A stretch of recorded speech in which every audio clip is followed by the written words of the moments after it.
You're listening to Reza Riffs with Keith Reza and Alan Lee, right here on LA Talk Radio. Hey, Rifters, welcome to the show. It's just me today. Alan Lee is sick, and Victor is still out with his family. But I have a great guest, and she's here via Zoom, like everyone else the past 2 years. The great Subhah Agarwal. How are you? Hi, I'm good. Thank you for having me. Of course. So before we start talking about your special and your career, I just wanted to ask you, this pandemic doing Zoom interviews, is it irritating you? I hate parking and driving. Yeah. So it is kind of nice to oh, okay. Although it is embarrassing when you still show up late to your living room. So I guess that's a drawback. But no, actually, I don't mind it. I don't mind it. I like going in person because I feel you could feel energy better, That's true. but I feel Zoom now everyone like has no excuse to say no. So when they say no, it's like I'm like, you don't want to do the podcast, huh? Yeah, there's no excuse. There's no excuse. Like even Brad Pitt could do Zoom, you know what I mean? That's what I'm saying. So happy Christopher Columbus Day, by the way. Thanks for Oh taking yeah. Yeah, no worries. I forgot that was even a holiday that was happening. I think that's one of the stupidest holidays. I know. I think LA changed it to Indigenous Peoples Day, or they have both names for it. I'm not sure exactly what. Yeah. There was something. There was Yeah. something where people are like, "Yeah, this is dumb. This dude really sucks." Well, it's not only that, but I just feel like it's one of those holidays just to have a holiday and it's not a real Mhm. holiday. You know what I mean? Yeah, I mean, is it a do people even have off of work? I think some people do, but I don't consider it a real holiday. But I do the courtesy of watching Home Alone every year because that guy's name was Chris Columbus who directed it. Anyways, I was wondering where the connection was there. I was like, wait, is there something to do with Christopher Columbus and Home Alone? I'm like, yeah. wait, that's So funny. yeah, I know it's a very sophisticated joke. Speaking of sophisticated jokes, your humor is very sophisticated, and you Oh, just thank you. released your special. Or is it a special or is it an album? It's an album. We just did the audio, and then I'm like dropping some clips from the album. But yeah. Yeah, and it's called Dog Show. hmm So the folks could probably find it on the iTunes and the Spotify and all that stuff. Yeah, absolutely. I think pretty much anywhere you get albums, it's available. And if you go to my website or any of my social media, which is s-comedy.com, it has a link to the album and everything you need. So super easy to find. And this was your first hmm album. So Yeah. like because when I did my first album, I think I just did it to do it, and I wasn't very proud of it. You know what I Oh mean? yeah. And I became proud of my second album, which I turned into a special. So I wanted to know like your thoughts, like how was your mindset while you recorded this? I am proud of this first one. I think it's kind of like unique and cool because it's the story of me telling my mom I'm not a virgin. Like that's the structure. Like that whole journey is the structure of the album and the way I structure all of my jokes and like weave in and out of different topics. So it's cool. It's also something I wouldn't be replicating with my second album, which I'm still like figuring out and shaping. So it's like unique. You know what I mean? Like it's going to be Yeah. so different from everything else I put out going forward. So I don't know if I'm going to like it more or less than the other things I do, but I waited so long to put out an album. So I was like pretty ready to put one out by the time I went around to recording it. So it wasn't like I'm very surprised that this is your first one because you're young looking, but you've been doing comedy just as long as I have. Because I remember I Mhm. used to see you at the open mics. So I'm very like, when did you wake up and say, okay, this is it, I'm going to do the album? Well, I kept being like a hair away from being super successful, where it was like, oh wow, I was like, it was between me and another person for the lead in this HBO series, or I always like literally a hair away from selling this show I had in development. Like I kept being just like a centimeter away from like, okay, if I just pause and hold on to this, like somebody will give me a special. Um, and then like it just kept not happening for me. Yeah. So I was like, well, I'm gonna age out of these jokes. Like I can't keep talking about like being worried about my mom when I'm like entering my 30. You know what I mean? Like, so it was just kind of one of those things where I was like, psychologically, I can't wait for that moment to happen. I don't know if it's ever going to happen. And I was aging out of my material. So I was like, and I was developing so many jokes that I was honestly forgetting stuff that I loved. So I'm like, I need to put this down, get it out, and so I can move on, you know? Yeah. Well, I agree, but I also disagree to the point. I don't feel anyone could age out of jokes because I feel like that's your life, that's your humor. Yeah, So I mean, but it's also like my perspective changes, you know, right. as I get older. So just didn't feel as authentic to me anymore and Yeah. who I was. So that's what I meant by like, yeah, so I just didn't want to be doing that material anymore, or even like having it. I mean, some of the jokes I still love that are on there, but I wanted to like just put it out and be done with it. Yeah. Well, you picked a good time to release it because I released my special uh 1 month during the pandemic. And Wow. yeah, and my manager's like, "Oh, it'll be great because no one's going to show, so it's going to be a huge hit." I was like, "All right, because I wanted to wait till after the pandemic, Oh right?" no, no, Yeah. yeah. So it's a catch 2022 because my special bombed really bad. No. But Oh no. but uh but I think it's the best thing I've ever done. You know what I mean? Yeah, yeah. And then so like now people are starting to connect it at the shows and stuff, and I was like, oh, so I feel I should have released it after the pandemic, but I didn't know the pandemic would take 3 Mm. years. Yeah, I mean, it's hard to know what's gonna work and what's not. You know Yeah. what I mean? You never know because like doing it during the pandemic, people are at home streaming things, but after the pandemic, you can like go out and promote it more. Like there's a different promotional structure. So, yeah, I mean, it was hard. It was a gamble, but you never know. You never know how it would have turned out if you had Yeah. done something different. Yeah, my manager was like, "I don't know why it's bombing," and I was just like, "Oh, I think my whole fan base died of COVID or something." But Yeah, your whole fan base likes going to Smash Mouth concerts, maskless. They all. but you also have a very interesting career because you did stand up very young, and you bought fake IDs, and then you became which I did too, by the way. I think that's a thing that Oh all yeah, yeah, I think that's a thing all young comedians do, like who really want to do comedy. You know what I yeah. mean? And I always think that's so worse because when I see a young comic nowadays do comedy, I'm just thinking, dude, you're making a terrible mistake. I Like know, like same. wait 5 years. You know what I mean? Oh, Because I meant just don't do it. I meant oh go yeah, to yeah, vet. I meant that too. But it's hard to judge a young comic because I don't know if you remember, but when I started when I was 15, I was terrible. I feel I didn't get good till Hmm. 23. Yeah, it took me a long time. But there are some people who were really good young out of the gate. I mean, there are exceptions to that. You know what I mean? Yeah. So it's hard to know. And like sometimes Hollywood has this youth fetish.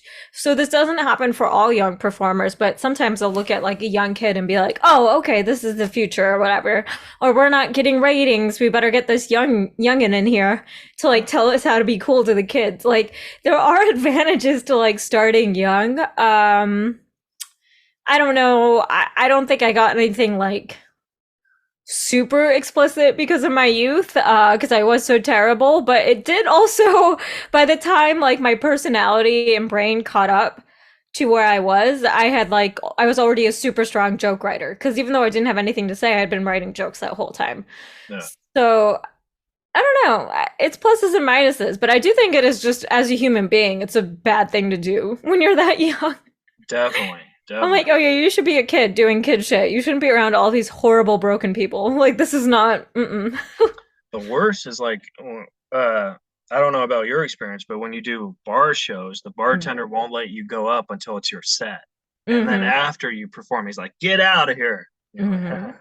Yeah, and like putting X's on your hands and making you wait outside, even if it's like freezing cold. Yep. yeah. And then you Was have an not fun. X, and you're like, "I'm an X man. I got an X." But then you got a job as a writer for Hmm. Comedy Knockout, and then the Jim Jeffries show, and those are two different types of shows. So I wanted to know, like, how did your writing style change from that? I mean, at the end of the day, they're both pretty joke heavy. You know what I mean? So like Comedy Knockout, it's just like straight jokes. And then the Jim Jeffries show was more political. So you were telling more of a story. So you would like structure in and like kind of like outline where you wanted to go in the piece and then just fill in the jokes after that. Yeah, So it wasn't too much of a leap, if that makes sense. Because it was still like, and I had the skill set of being able to outline and structure things just from like going to school. So like right. combining those two together, it wasn't super hard.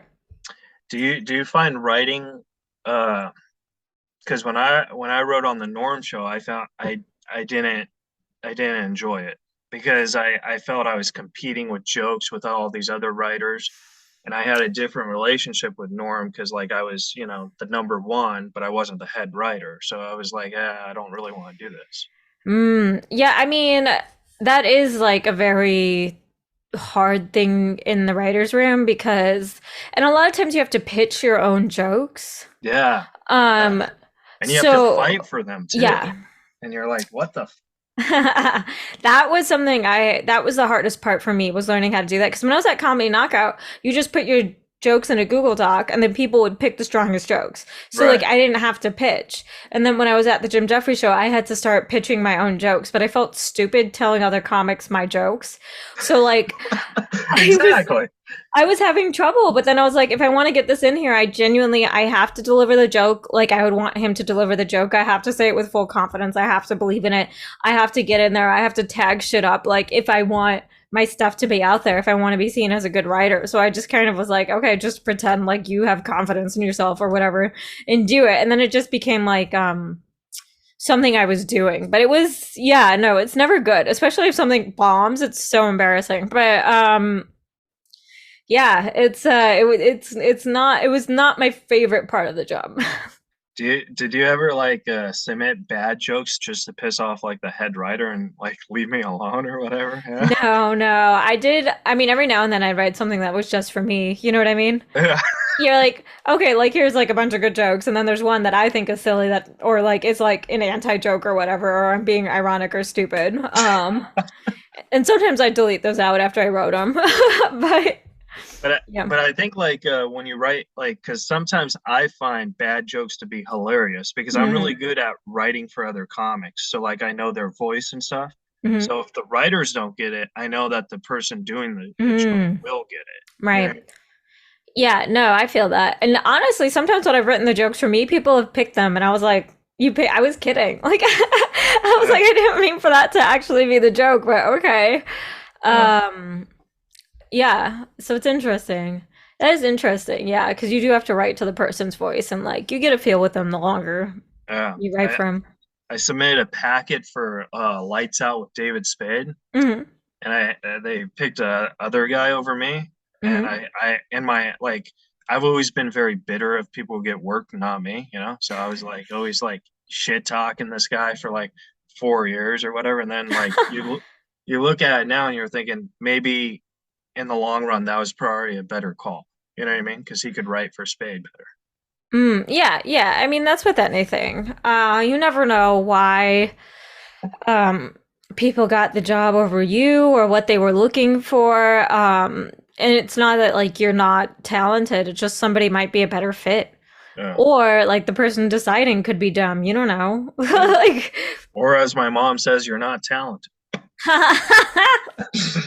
But I also wanted to ask you like because you're starting to scramble into acting now. Like Mhm, you did an episode of General Hospital, which mhm. my grandmother loves that show. My mom loves it. Yeah, but I can't watch it because I don't feel like going back 50 years. And like knowing the stories and stuff. And then you did the best show ever, Westworld. Hmm. So like how like because those are two different type of shows, and so as an actress, how do you get into involved in that? Like how did you switch that up? I mean, they're both pretty. I mean, my roles were pretty small in both of those, and it was both like just straight dramatic, simple acting. I had a simple to do. It wasn't anything crazy. I think there's a bigger difference between drama and comedy than there is Yeah. between the two um like dramatic roles I had in those. I had it hasn't come out yet, but there's a movie called Plan B, and I had like a big comedic role in that, and that was difficult trying to because like I had studied improv and I'm a stand-up comic, but then like my acting school is Meisner, and so it was kind of like interesting for like the first time in my brain having to blend improv with Meisner. And like when you're doing a play, you stick to the goddamn lines, but not when you're doing a comedy. And then like how much do I improv without pissing off the director? Like it was just that was way harder. That was interesting. But also, do you think like that's also a skill you have for being a comic where, it could make you a better actor? You know what I mean? I mean, yes and no. I just feel like they're so different. Um, I mean, being a comic makes me better at doing plays because I'm like used to a live audience. Right. Like some of my like I've seen some of my actors being like, "Oh shit, I haven't been in front of a live audience," and so they get thrown, but I'm like accustomed to that. Like it doesn't distract me as much. Um, and then yeah, of course, being a comic, it helps you like have a sense of humor and like think of jokes, especially when you're like improving things, but and like being more confident taking swings. But yeah, I mean, the skill sets are so different. Yeah. They're very, very different. Is that what you want to like? Is that what you're going into? Is trying to be the actress, or would you always still do comedy even when you make it big as an actress? I mean, I don't think I would ever stop doing stand up. Especially because I feel like everybody eventually goes back, and then it's always embarrassing when you've been gone for 20 years and then you put out a special and everyone's like, all right, they're back. And then it just eats ass because it's fucking terrible. Of course Yeah. it is. You took 2 decades off. So I think I have that paranoia in my brain where it's like, I never want to stop just in case. You know what Yeah. I mean? Are you Which is, talking about Jeremy Piven? there's so many people I could be talking about. Did he have a special? No, no, but he did stand up for like 1 week. Then he became an actor, and now he's back doing stand up. I don't know. I like Jeremy, but I have a I feel actors can't do comedy where I feel comedians could do acting. You know what I mean? I don't know. I think it can go both ways, but it's more of like if you're a successful actor, why would you do comedy? Right. You know what I mean? Because this is such a shit lifestyle. And like acting is so, if you're like hot and like booking, it's such a glamorous thing to do. I mean, filming can be like grueling and it's a lot of hard work, but like, man, is it so much more rewarding? And do people respect you more for some fucking reason? Yeah. I looked at your website, and I don't know if I should say this, and if you want me to edit it out, I will. But your agent is Brian Regan. That's the funniest comedian in the whole world. Oh, that's my college booking agent. Yeah, that is. I actually don't even real. I didn't even realize he did have. I didn't that famous comic's name. That's very funny. I was like, I think I should call that guy and say, hey, man. Yeah, Brian Regan is awesome, and he can do clean comedy authentically. So it's like there's so much money in that. Oh So yeah. cool. The two best comics I've ever seen live, and you're probably going to judge me for saying this, but comedy wise, Hmm. Bill Cosby, best comedian I've Hmm. ever seen live, right? Person wise, not so much. And then Brian Regan, Mm. you know, and Sinbad's a close third. But Yeah, Sinbad doesn't get enough credit yeah, for being as amazing as he is. Like, yeah, no, he fucking destroys a room. yeah.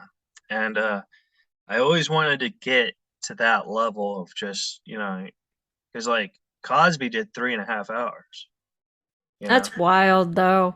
I It's don't want to.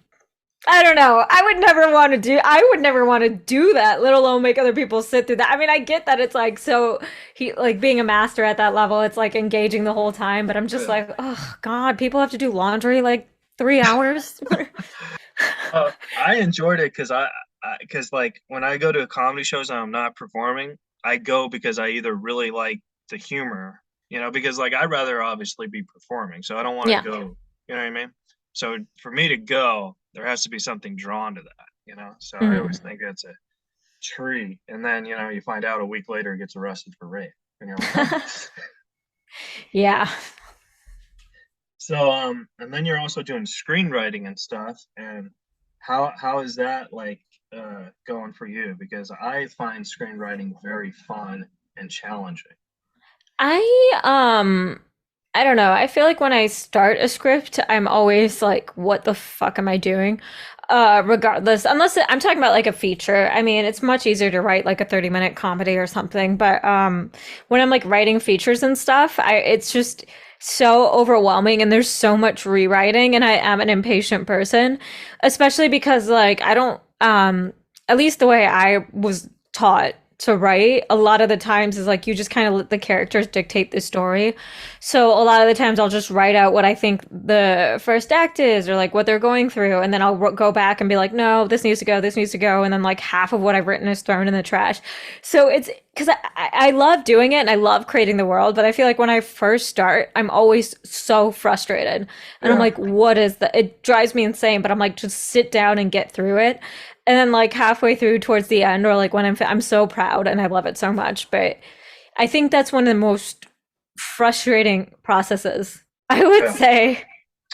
I could see that, but I like that frustration because I think Mm. that makes, that gives you, you know, in the long run, you know what I mean? Like No, I how to know. do it. That's why I keep doing it, but I don't like it. Like I want to put it in the microwave and have it be done. I don't want to sit over a stove all day. I want the hot pocket of scripts, but that's not what makes a good script, you know? So it's a lot of hard work.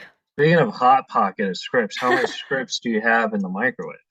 I mean, have I written? I don't even know. I couldn't even count.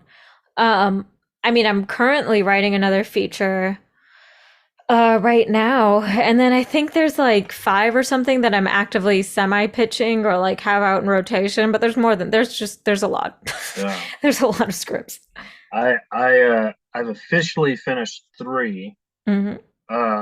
One of them was actually supposed to get into development, but then all the stars died, so that died. Damn. Yeah.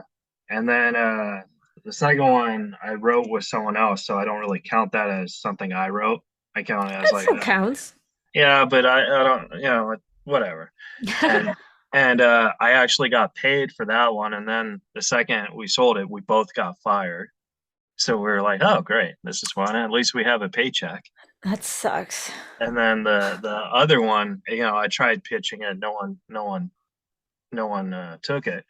But I'm writing my fourth one right now, and it's the darkest one because all the other ones were comedy, and I find it very challenging because I'm not used to writing dark. You know what I mean? Mm. So that's just how like I like to. I feel like that's going to make me stronger in the long run because then I could say, oh, I have four comedies, two dramas, one Yeah. porno. You know what I mean? Stuff like that. Right. The writer from West Wing used to, I think it was West Wing, but he used to write comedies, and then I think he got frustrated because nobody respects comedy, so he switched to Yeah. drama, and he was like, "It's way easier. It's way easier than comedy." That's what that writer was saying, which I could see, but I find it hard not to interject Yeah. a sense of humor into what I'm writing. You know what I mean? So would you say like when you write characters, that's probably your biggest like you're trying to really glue them on, or like what do you? Because you seem like someone who's really good at dialogue and setting. You know what I mean? Well, I think the reason I'm gravitate towards characters is because of working as an actor. Yeah. So then, when you're doing that, you have to like embody another person and like fill in every detail you need to like fully be that person. And like that changed and fixed my writing so much because now when I'm creating a character, I know how much I have to put into it to make it like able to stand on its own legs. So that helps me quite a bit when I'm writing. So that's why I think a lot of my stuff tends to be character focused and like letting them guide the story. And I think that's better than me beating it out because it leads me to places that I didn't plan and was unexpected and like surprises me. And I'm always trying to create the most like surprising, for lack of a better word, script. So it's a more frustrating process than just like beating everything out, but I think I like the way it turns out better. Yeah. So like how I write is like I write with the actors who I want to play, even though they're like old and dead. I think that it helps get it on the page faster. You know Yeah. what I mean? So then I'd be like, all right, let's pitch this to John Candy's peeps. Stuff like that. Anyways, so then you also do roast battling. Uh, Mm-hmm. you did in New York at the Stand, Mm-hmm. right?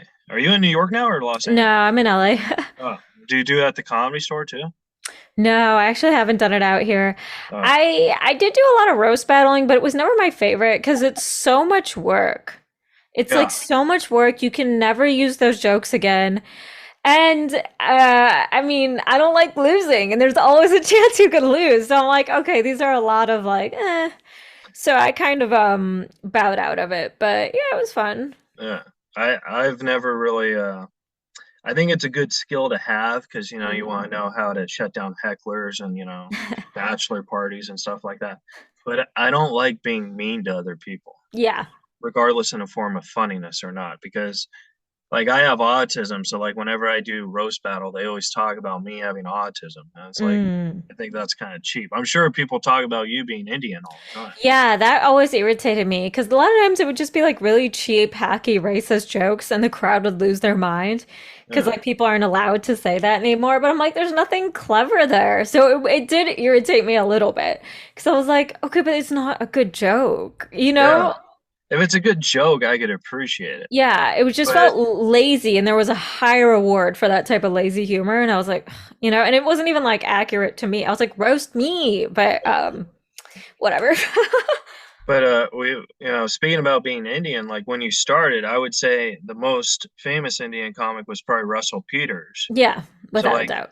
that's like a big shadow to fulfill. You know what I mean? So like how are you doing that? Because now you're your own name, you know? I mean, we're doing two completely different things because, like, Russell Peters plays more to the international demographic because he talks a lot about like Indians within the context of the world and like different cultures. Like, his act is very international, which is why he's so successful because, like, people around the world love him.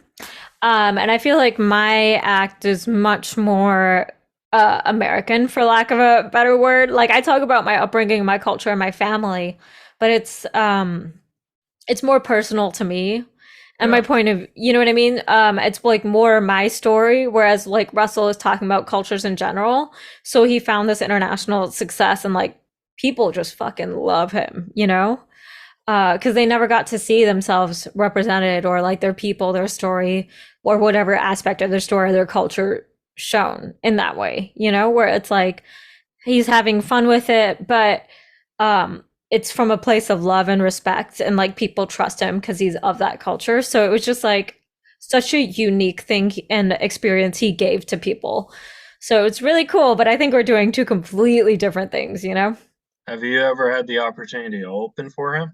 No, unfortunately not. I don't think I've ever met him. Because I think that would be a great show. You know what I I mean, mean? that would be very cool, but yeah, no, I've never met him.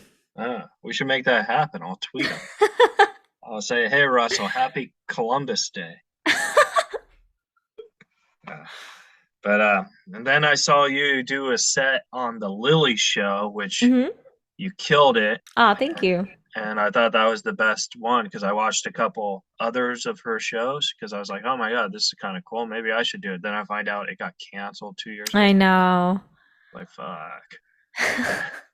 But how do you do like how do you get your mindset to do like a set like that for? I mean, it's not like Conan but it is late night. You know what I mean? It's Yeah, like it was like any other late night thing, and I think at that point I just didn't care because what had happened was another late night booker had told me I had a set on their show, and they had spent a year. I submitted like one late night set, another late night set, another late night set, finally got their attention. And then over a year, they kept like breaking apart my set, making me do different things, making me book shows last minute that they'd come to. And we worked on this set for a year. And there were like so many different 5 minute sets that I had gone through to try and get approved. They told me I had a date. They told me it was all confirmed. And then they pushed my date, and then they pushed my date, and then they stopped responding to my emails, which was heartbreaking. And then Lily Singh's people reached out to me randomly and was like, "Hey, can you do a late night set in LA the next day?" And I was in New York, and I was like, "Sure, I'll fly over to do a late night set," you know. And because I had spent a year working on it, and this was a year working with this one person, but I've been trying to get a late night set for years. So Yeah. I had so many 5 minute tapes that I sent her team one, and they were like, no. I sent her team a second one. The second one they approved.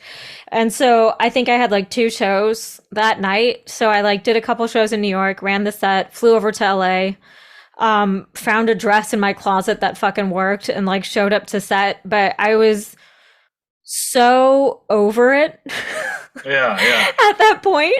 And I was so grateful to be able to get any of what I had worked on out there. And just like, I was like, I'm not, and I didn't want to be like over it, like, oh, I didn't care, because I was so incredibly grateful to be able to have that work mean anything.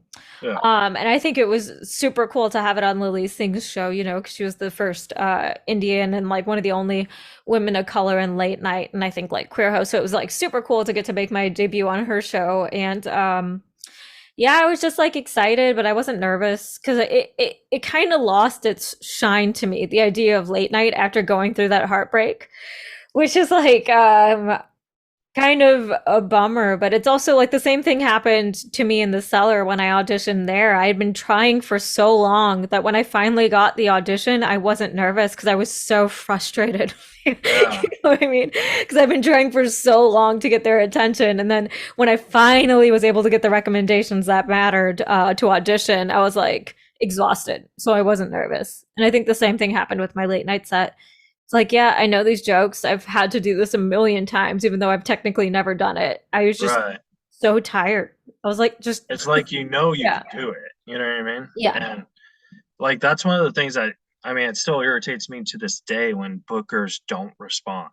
And Mhm. when, and then you're thinking, I can understand like missing one letter or whatever, and then when I do a follow up, how can you miss 10 follow ups? Um, You know? yep.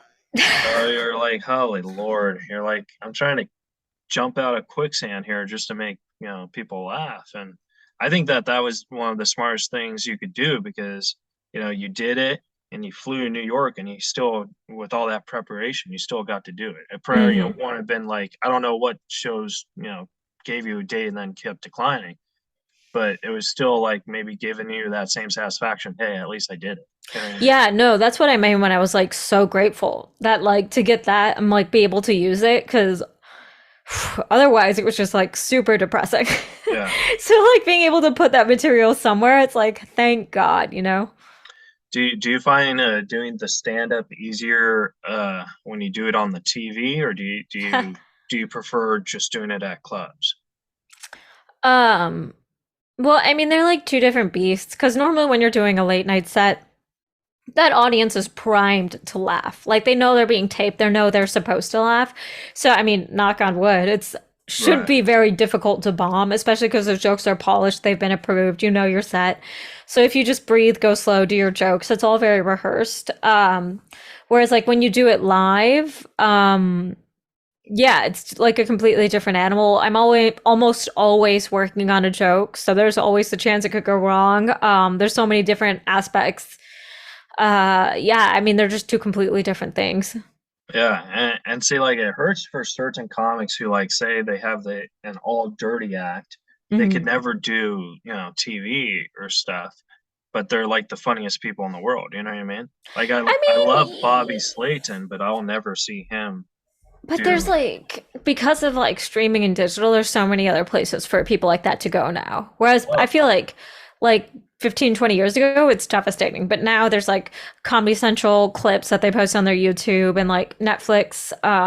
They used to have the stand-ups, those like short 15-minute sets, and like yeah, the LOL network, I know, puts sets out. So because of like streaming and like digital stuff, like there's so many places for people like that to go. I don't feel like there's that much pressure anymore to be like, well, you have to only talk about this and be super clean and like, yeah, That's a it's good point because then you could say, well, I could do what I want and I'll just go to the LOL network. right.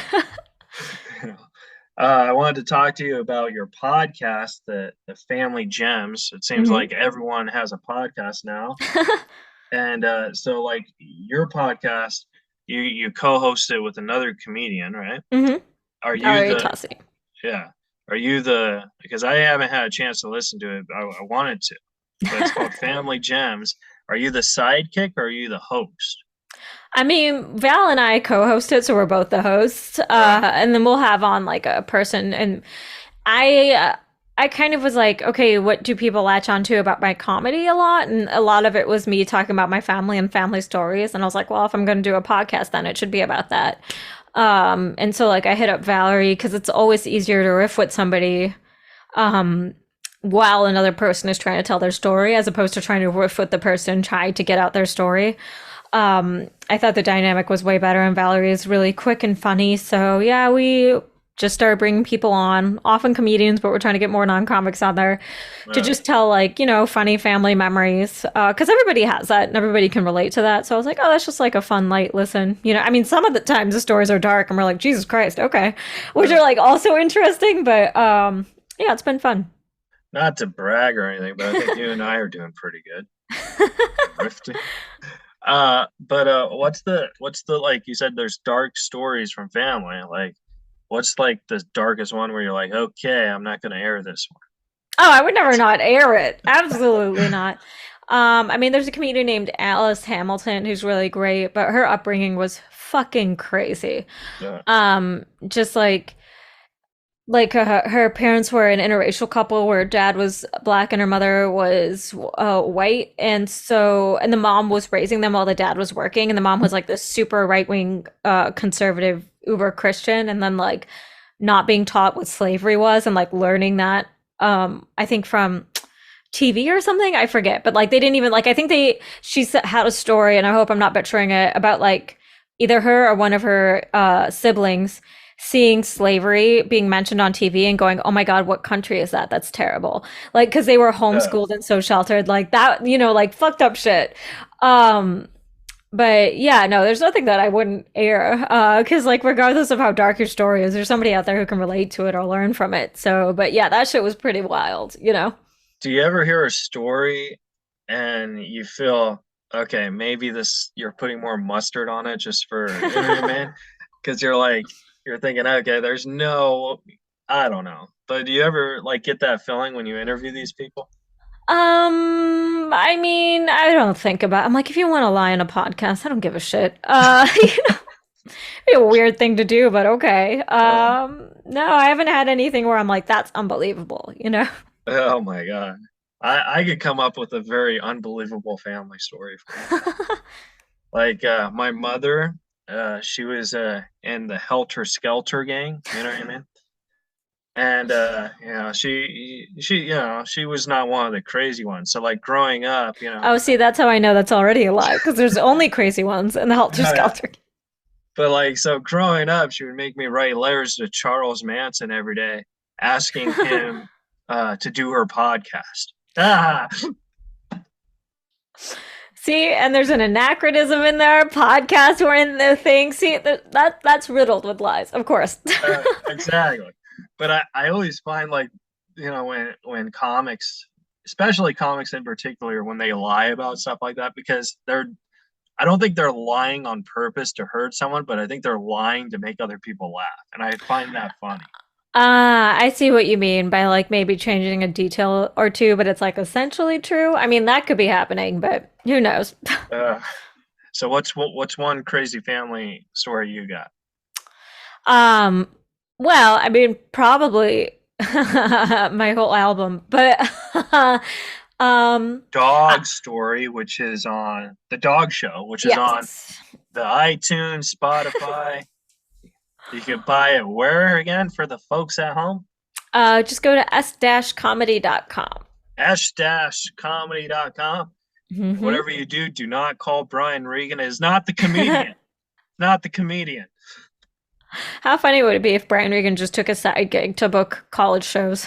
I know, right? Yeah. Hey, we got a 45-minute show for you in the lunchroom of WashU. You in? I'm like, okay, Brian, but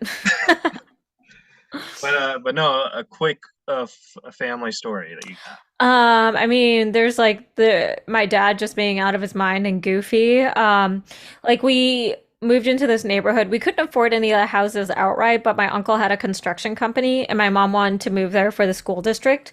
So she had him help build a house on a plot of land that they bought.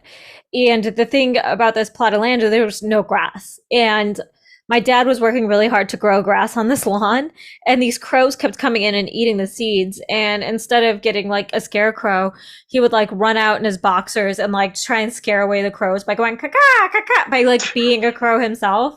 And so it was so humiliating because like people in the neighborhood could see him. Yeah. And I was like, there's just this weird old Indian man going caca caca, and I'm like, oh my god, what is that? It was so embarrassing. And when your friends ask you, they're like, "Who's that?" And you're like, "Oh, that's a crow." That's not my dad, that's a bird. Yeah. Oh man. Well, I got one about my mom being a helter skelter. Did I tell you? Anyways, so where can the folks at home follow and support you? Same website, s-comedy.com. It has all my social media stuff on there. Or if you just search Subhah, Subhah, I'll come up on pretty much most of the social medias. Now, Sue, but we were talking before the show about saying names right, Mhm. and I wanted to ask you, have you ever had that where like people maybe not on purpose, but they've always butchered your name, and you're like, Oh, absolutely. I mean, technically, I'm not even saying my name correctly, but it's because it's like difficult for people to say with an American accent. So I kind of just changed it to what I want, but it's like Subhah Agarwal. But like people have trouble saying that, so they often say Saba, and I'm like, that's worse. So like yeah, Subhah is like better. But yeah, no, people fuck it up all the time. I mean, it's crazy what people will say. I think I had somebody bring me to the stage as Sarah Argyle, and I was like, that's not even, no, Simba Argyle. I was like, that's not even close. oh my But God. But yeah. I do find that like when people fuck up your name, and then like because like I've been in the situations where I've not I've fucked up people's names before too. Same. But I find that after you get closer with them in a way, you know what I mean? You're like, hey, we You all have fucked up names. Hi, they're you can. Some people get really upset about it, but I'm like, I don't care. Just try. It like the only time I'm like annoyed is when somebody's obviously not trying. Like when they hear my name and I can watch their brain shut down. I'm like, at least try. And then my last question for you before I let you go, because I want to respect your time, is what advice would you give people to continue pursuing their dreams? I would say look at the careers of people who look at somebody whose career you want to have, and then look into everything they did to get there, and then just try and prepare those skills. So, like if I had looked at a lot of successful comedians that I admire, I'd be like, oh, they acted and they wrote for other people, and maybe I would have put that together sooner in my career, as opposed to like learning that as I went. So I think just looking at people who you want to be and like what they did and what they did to get there and like preparing in that way. And also just like putting your own stuff out now is like super important. But yeah, I think that would be my main advice. All right. Well, thank you so much for talking with me. I really do appreciate it. I hope you had fun. I know I did. there's a lot of podcasts out there, and for you to do mine was really special to me. So thank you. Oh my God, that's so sweet. No, thank you for having me. This was very, very fun. All right. Well, next time you're in LA, let's get together and get a chicken. Deal. All right. Air 5. All right. You're listening to Reza Riffs with Keith Reza and Alan Lee, right here on LA Talk Radio.